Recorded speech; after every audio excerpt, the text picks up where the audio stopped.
विशेष म्हणजे गेलं वर्ष दीड वर्ष आपल्याला जपणारे टास्क फोर्सचे सुद्धा डॉक्टर्स आहेत आणि सर्वसामान्यांचा विश्वास संपादन करणारा माझा डॉक्टर म्हणून ज्याला संबोधलं जातं असे सर्व राज्यभरातले माझा डॉक्टर्स आणि जे नागरिक या कार्यक्रमाला ऑनलाईन उपस्थित आहे अशा सर्व बांधवांनो आणि भगिनींनो,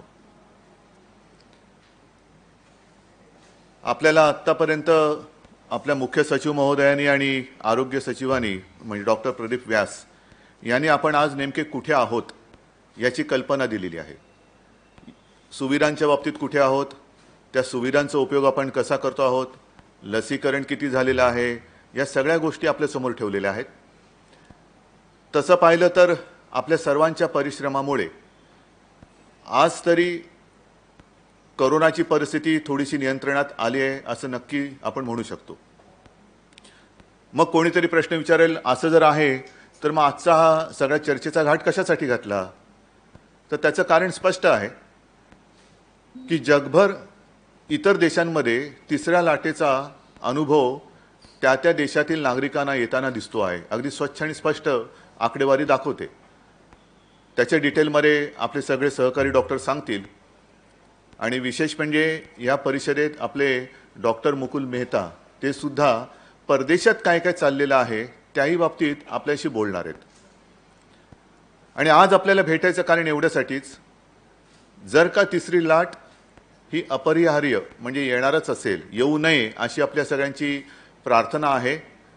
मला असं वाटतं प्रार्थनेच्या एक पाऊल आपण पुढे टाकलं पाहिजे।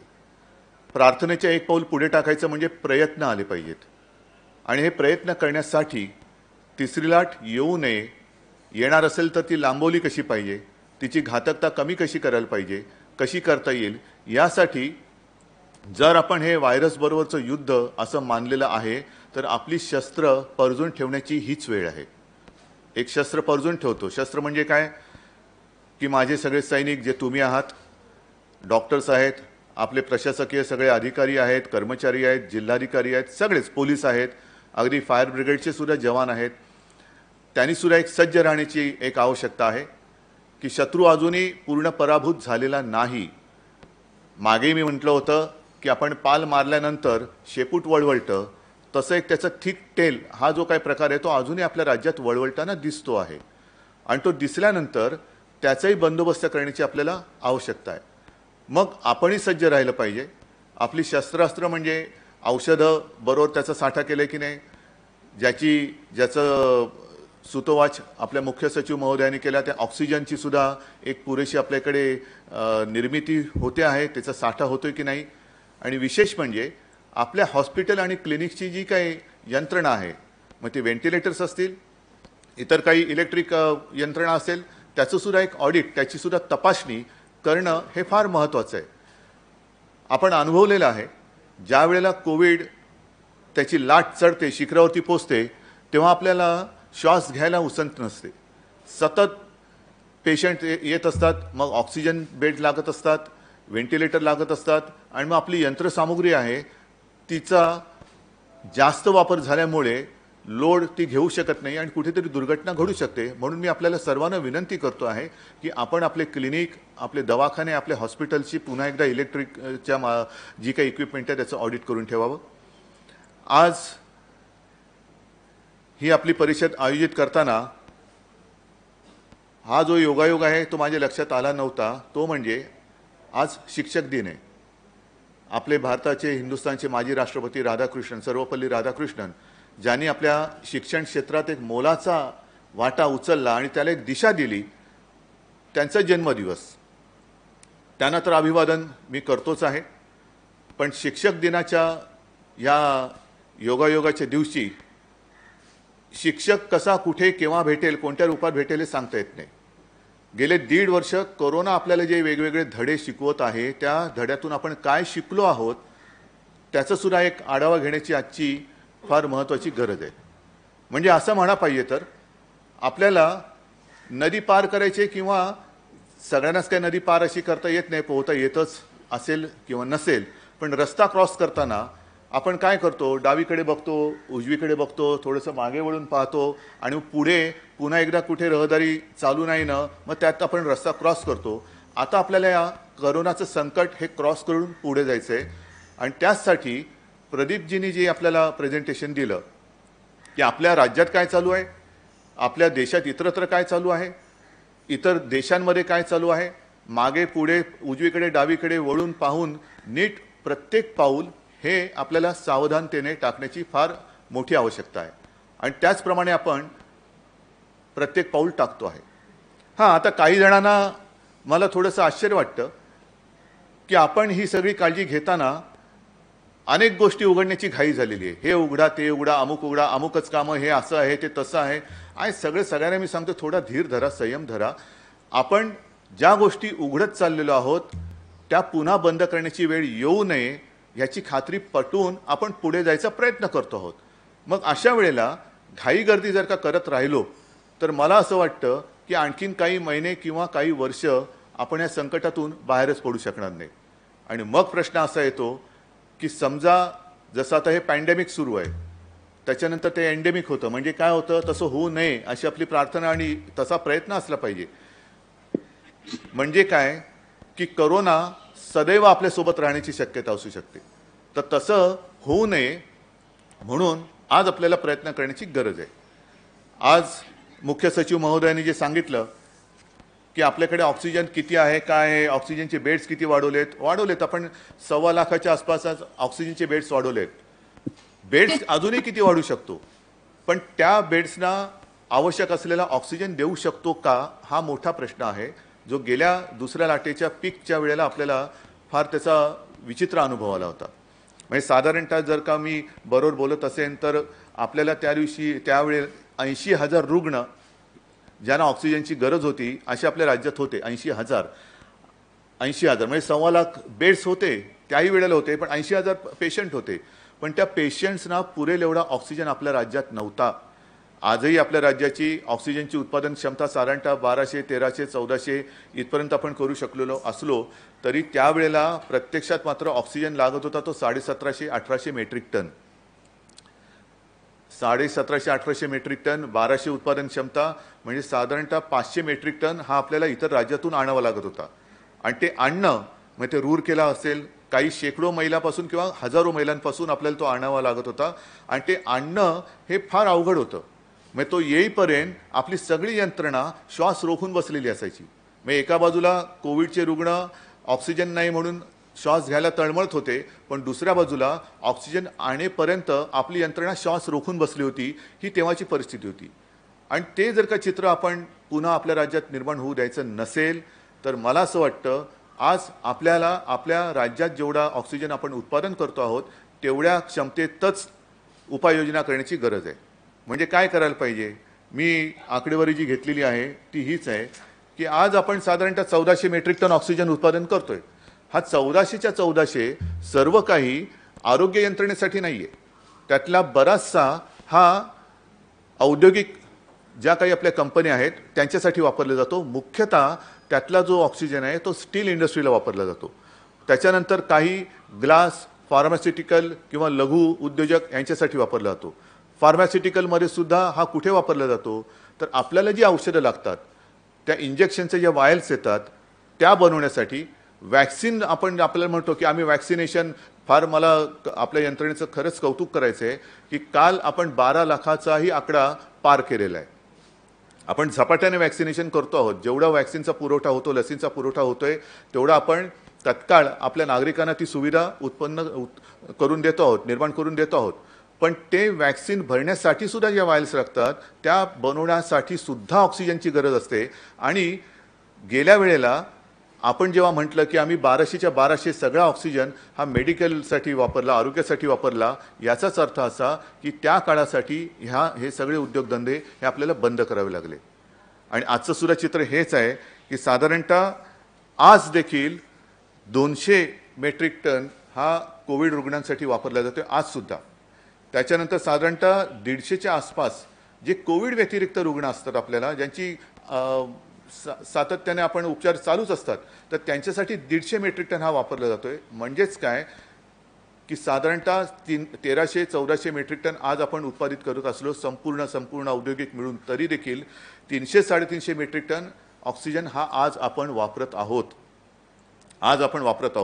आणि आपला प्रयत्न मी आपल्याला मगाशी सांगितलं की लाट येऊ नये हा आहेच, पण लाट आली तर इतर राज्यातून ऑक्सिजन आणण्याची वेळ आपल्यावरती येऊ नये ह्याची आपण खबरदारी घेतो आहोत.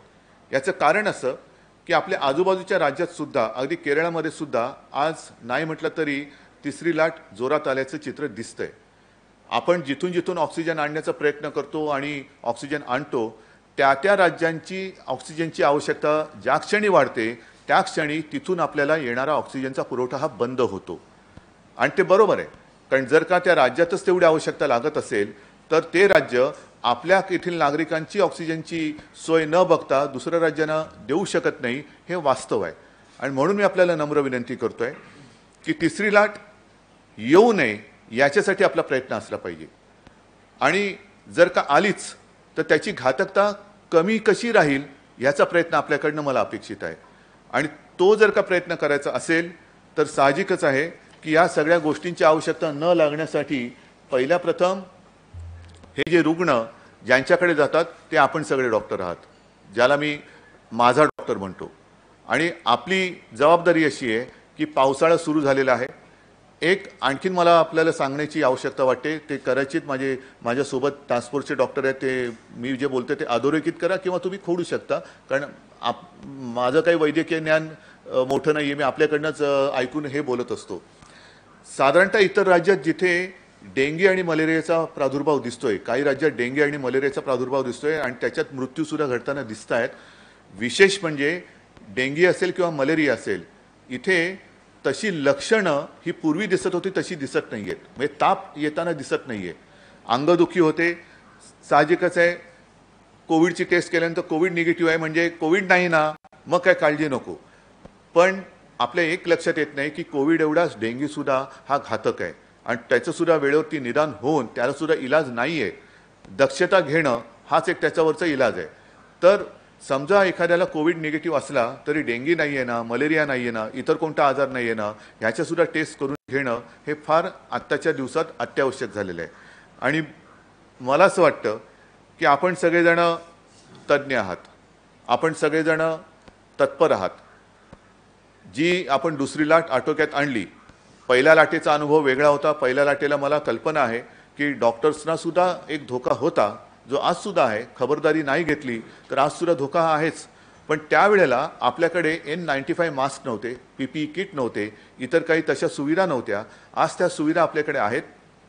N95 मास्क आहेत, PPE किट आहेत, लसीकरण मोठ्या प्रमाणात सुरू झालेलं आहे. आपल्याला लोकांना सांगण्याची गरज आहे की वॅक्सिन तर जरूर घेतलंच पाहिजे. वॅक्सिन दोन्ही डोस ज्याचे त्या तारखा येतात त्या तारखेला हे वॅक्सिनचं जरूर घ्यायलाच पाहिजे. पण वॅक्सिन घेतल्यानंतर सुद्धा चार चौघात वावरताना मास्क हा घातलाच पाहिजे. हे एक डॉक्टर म्हणून तुम्ही त्यांना अधिकाराने सांगायला पाहिजे. आणि मगाशी जे मी सांगितलं की काही लोक जे आपल्याला घाईने सगळं उघडायला सांगतात, त्यांना सुद्धा मी नम्र विनंती करतोय की कृपा करून यामध्ये राजकारण आणू नका. कारण राजकारण आपलं होतं पण जीव हा जनतेचा जातो. त्या जनतेच्या जीवाशी खेळ होऊ देऊ नका. मी तर म्हणेन आंदोलन जे आपण करता, आपण हे नाही केलं, मंदिरं नाही उघडली तर आंदोलन करू, ते नाही केलं तर आंदोलन करू, तर तसं करण्यापेक्षा मी पुन्हा एकदा सांगतो, आंदोलन जरूर करा, आंदोलन झालंच पाहिजे. पण हे आंदोलन कोरोनाच्या विरुद्ध झालं पाहिजे. कोरोनाच्या विरुद्ध. मागे आपण सरपंचांची एक बैठक घेतली होती आणि त्यांनाही मी सांगितलं होतं की कोरोनामुक्त गाव, आणि मला अभिमान आहे महाराष्ट्रातल्या अनेक सरपंचांनी याच्यामध्ये पुढाकार घेतला आणि कोरोनामुक्त गाव हे त्यांनी करून दाखवलेलं आहे. म्हणजे काय करायचं तर चार चौघामध्ये सुद्धा आपण एकमेकाला, जसं मगाशी आपण सांगितलं ना व्हायरसमधला आय आणि यू, तसं मी आणि तू असं मिळून माझे कुटुंब माझी जबाबदारी. कुटुंब हे माझ्या घरापुरतं आहेच, पण जेव्हा आपण वस्तीत राहतो, गावात राहतो, तालुक्यात राहतो, तेव्हा ते सगळं कुटुंब हे आपलं आहे. आपण त्या कुटुंबाचा घटक आहोत आणि त्याची काळजी ही आपण एकमेकांनी घ्यायला पाहिजे. तर तशा काही गोष्टी सुरू करा, त्याच्यामध्ये जनजागृती आणा. आता सणावारीचे दिवस हे सुरू झालेले आहेत, दहीहंडी होऊन गेली. आता पुढच्या काही दिवसामध्ये गणपती येणार, मग नवरात्री येणार, मग दिवाळी येणार. एक गोष्ट मी आपल्या लक्षात आणून देऊ इच्छितो, गेल्याही वर्षी आपण लॉकडाऊनमध्येच होतो. आता तसं बऱ्याचशा काही गोष्टी आपण उघडलेल्या आहेत, पण गेल्या वर्षी सणासुदीच्या दिवसांनंतर ती लाट उसळली होती. तोपर्यंत आपण तिला नियंत्रणात ठेवलं होतं, पण तिचं जे काही शिखर आहे ते सप्टेंबरमध्ये आलं होतं. 17-18 सप्टेंबरच्या आसपास आलं होतं गेल्या वेळेला. तेव्हा गणपती वगैरे होऊन गेले होते. यावेळेला मात्र अजूनही गणपती आणि इतर गर्दीचे ज्याला सण उत्सव म्हणतो ते सुरू जरी झाले असले तरी पूर्णपणे संपलेले नाही आहेत. म्हणून मला आणि आपल्याला, आपल्या माध्यमातून जनतेला एक विनंती करायची की गर्दी होणार नाही ह्याची काळजी आपण सगळ्यांनी घ्यायला पाहिजे. काही ठिकाणी मी सुद्धा आणि आम्ही सगळे राजकीय नेत्यांनी सुद्धा काळजी घ्यायला पाहिजे की ज्या कार्यक्रमाला आम्ही जातो तिथे सुद्धा गर्दी होता कामा नये. नाहीतर मग काय होणार, लोकांसांगे ब्रह्मज्ञान आणि स्वतः कोरडे पाषाण. मग तुम्हीच आम्हाला विचाराल, सगळी जनताच आम्हाला विचारेल, अहो तुम्ही आम्हाला सांगता की हे करू नका ते करू नका, आणि तुम्ही बघा काय करताय. आता सुद्धा मी आपल्याशी मास्क काढून बोलतोय, पण माझ्या अंतरावरती सगळी लोक आहेत त्यांनी मास्क घातलेले आहेत आणि त्यांचं दोघांची 2-2 वॅक्सिन घेऊन झालेली आहेत. पण ही काळजी आणि ही जी खोली आहे ती सुद्धा मोठी आहे.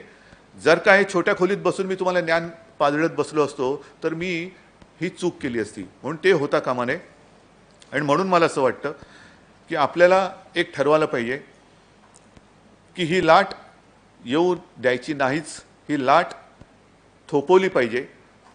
ही लाट थोपवायचे का तिला आमंत्रण द्यायचं आहे हे सगळ्या आता नागरिकांनी ठरवण्याची वेळ आलेली आहे. आणि लाट जर का थोपवायची असेल तर मला असं वाटतं लसीकरण हे ज्या वेगाने आपण करतोय त्या लसीकरणाला प्रतिसाद हा जनतेने तेवढाच मोठा दिला पाहिजे. आणि माझा डॉक्टर म्हणून तुम्ही सुद्धा सर्व डॉक्टर मंडळींना मी विनंती करतोय की आपल्याकडे येणाऱ्या सर्व पेशंटना आणि पेशंट नसतील तरी आपल्या संपर्कातील सर्व नागरिकांना आपण सुद्धा सांगायला पाहिजे की दोन्ही डोस लसीचे तुम्ही घेणं अत्यावश्यक आहे. हे खरंच गरजेचं आहे. आणि मला असं वाटतं की एक गोष्ट आपण प्रदीपजी सांगितली की याच्यामध्ये हा जो व्हायरस आहे तो आपण बघितला की दरवेळेला नवीन नवीन काहीतरी रूप घेऊन आपल्याकडे येतो. म्हणजे नवीन अवतारात हा विषाणूचा नवीन अवतार तो जगाच्या कानाकोपऱ्यात कुठेतरी एक जन्माला येतो आणि हा म्हणता जग ग्रासून टाकतो. जसं डेल्टाचं झालेलं आहे. आज डेल्टानी संपूर्ण नाही म्हटलं तरी संपूर्ण जग व्यापून टाकलेलं आहे. निर्माण कुठून झाला, कुठेही झाला असेल, पण तसंच तो कुठल्या तरी एका जगातल्या क्षेत्रात तो निर्माण होतो. आणि आता आपल्याकडे जागतिकीकरण म्हणजे त्याच्यामध्ये पूर्ण जगभर जी वाहतूक चालते त्या वाहतुकीच्या माध्यमातून त्याला आयतं वाहन मिळतं. माणसाच्याच माध्यमातून तो या देशातून त्या देशात जातो आणि जग व्यापून टाकतो. आणि त्याच्यासाठी मला असं वाटतं आपण कुठेही यंत्रसामुग्रीमध्ये कमी पडलेलो नाहीत. आपण अगदी मुंबईमध्ये कालच जिनोम सिक्वेन्सिंग लॅब त्याची सुरुवात केली आहे. म्हणजे नवीन व्हेरियंट आला आहे का ह्याची जर का शंका आली तर ती सुद्धा आपण आता मुंबईमध्ये आणि पुण्यामध्ये सुद्धा आपल्याकडे ती सुविधा आहे. तर तिथे आपण त्याची शंका निरसन करून घेऊ शकतो. अशा प्रकारे आपण कुठेही पुन्हा एकदा सांगतो की आरोग्य सुविधांमध्ये आपण कमी पडलेलो नाही. माझा दावा आहे जग खूप मोठं आहे, देश खूप मोठा आहे, पण महाराष्ट्राने ज्या वेगाने ज्या प्रमाणामध्ये आरोग्य सुविधांमध्ये वाढ केलेली आहे तेवढी वाढ क्वचितच एखाद्या देशाने केली असेल असा माझा दावा आहे. मग ते ऑक्सिजनचे बेड्स असतील, व्हेंटिलेटर्स असतील, इतर सगळ्या काही गोष्टी असतील, ॲम्ब्युलन्स सेवा असेल, सगळ्या गोष्टींमध्ये आपण कुठेही कमी पडलेलो नाही, कमी पडू देणार नाही. पण ऑक्सिजन मात्र हा आपल्याला एक कळीचा मुद्दा आहे जिथे तातडीने आपण काही करू शकत नाही. आपल्याला हेही माहिती आहे की मी संपूर्ण राज्याच्या प्रशासनाला आपली उत्पादन क्षमता ही 1200वरून 3000 मेट्रिक टनपर्यंत नेण्याच्या सूचना केलेल्या आहेत. त्या दिशेने सुद्धा आपण पावलं टाकतो. पण ते प्लांट्स लागायला थोडा अवधी लागतोय. 6 महिने 8 महिने जसं जसं परदेशातून काही यंत्रसामुग्री मागवण्याची आवश्यकता असते ती ज्याप्रमाणे येते त्याप्रमाणे हे सुद्धा प्लांट्स हे सुरू होतील. आणि मग नक्कीच लवकरात लवकर मी म्हणतोय की आपल्याकडे सर्व राज्यातील सर्व नागरिकांना आपण वॅक्सिन दिलेलं असेल. दुर्दैवाने जर का तिसरी लाट आली ती जेवढी लांबू तेवढी आवश्यक आहे, कारण वॅक्सिनेशन त्या काळामध्ये जास्तीत जास्त करण्याची गरज आहे. एक गोष्ट नक्की त्याच्या बाबतीत डॉक्टर्स पुन्हा एकदा सांगतील की ज्यांनी 2 डोस वॅक्सिनचे घेतलेत त्यांना कोविड होण्याची शक्यता जरी असली तरी त्या कोविडचे घातक दुष्परिणाम हे त्यांच्यावरती जगभरामध्ये कमी आढळून आलेले आहेत. म्हणजे ती एक ढाल मानायला काही हरकत नाही. मला असं वाटतं बाकी सगळ्या गोष्टी आपले सगळे तज्ज्ञ डॉक्टर सांगतील, पण कृपा करून पुन्हा एकदा आपल्या सर्वांच्या माध्यमातून नागरिकांना सतर्कतेचे एक इशारे दिले गेले पाहिजेत. आज जरी ही कोविडची परिस्थिती नियंत्रणात आल्यासारखी वाटत असली तरी देखील गेल्या काही दिवसामध्ये हलकी वाढ त्याच्यामध्ये दिसायला लागलेली आहे. ही हलकी वाढसुद्धा आपल्याला थांबवायची आहे आणि उलट ती वाढ होऊ न देता कोविडला शून्यावरती आणायचं आहे आणि त्याच्यासाठी आपल्या सगळ्यांचं योगदान हे अतिशय महत्त्वाचं आहे. मला असं वाटतं पुन्हा एकदा जगभरामध्ये काय चाललेलं आहे त्याच्याबद्दल आपले डॉक्टर मेहता हे मार्गदर्शन करतील. आणि आपल्याकडनं डॉक्टर साहेब एकच आहे की मी माझ्या फेसबुक लाईव्हमध्ये एक बोललो होतो की एक आपलं गाणं आहे, संपणार कधी रण. हे रण संपणार आहे की नाही आणि संपवायचं असेल तर आपल्याला काय करण्याची गरज आहे, काय करावं आणि काय करू नये याचं आपण मार्गदर्शन आज ह्या सगळ्या आपल्या महाराष्ट्र सांभाळणाऱ्या सर्व डॉक्टर्सना करावं. आणि या निमित्ताने जे आपले नागरिक माता बांधव भगिनी हा कार्यक्रम बघत असतील त्यांनासुद्धा याचं मार्गदर्शन आपण करावं अशी मी आपल्याला नम्र विनंती करतो. धन्यवाद. जय हिंद, जय महाराष्ट्र. छत्रपतींचा विचार म्हणजे